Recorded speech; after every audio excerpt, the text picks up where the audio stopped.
महापुरुष मोहम्मद का जयंती उपलक्षे शनिवार इस्लामिक यूथ क्लब पक्षरु जिला मुख्य चिकित्सालय ब्लड बैंक परिसर में रक्तदान शिविर अनुष्ठित हो जाइछि।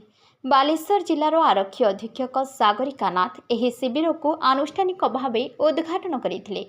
बालेश्वर भाईचारार वार्ता को आगेबा सह मनीषर जीवन रक्षार रक्तर आवश्यकता संपर्क में सूचना देबा सह इस्लामिक यूथ क्लब एभली महत् कार्य अन्यमानकु प्रेरणा देव बोली श्रीमती नाथ कहिथिले।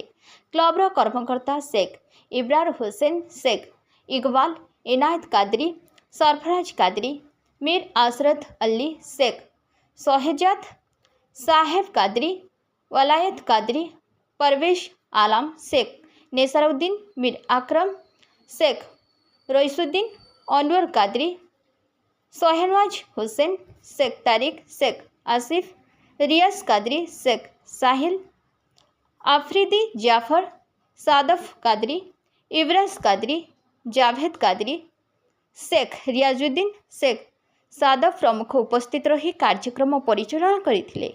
शिविर शेष सुधा मोट 55 यूनिट रक्त संग्रहित करा जायथिला। प्रॉफेट मोहम्मद का बर्थडे उपलक्षे आज इस्लामिक यूथ का ब्लड डोनेशन कैंप ऑर्गेनाइज करमती कि आप देखिपे कि उभय धर्मर व्यक्ति विशेष मैंने आसिक आज ये ब्लड डोनेट करा बालेश्वर जो भाईचारार जो कॉन्सेप्ट अच्छी से आग को लेकिन जावाई गोटे अभिनव प्रयास मु आशा करुच्ची कि अधिक अधिक लोक मैंने आसिक ब्लड डोनेट करेंगे और कहार जीवन रक्षा करें हेल्प करेंगे।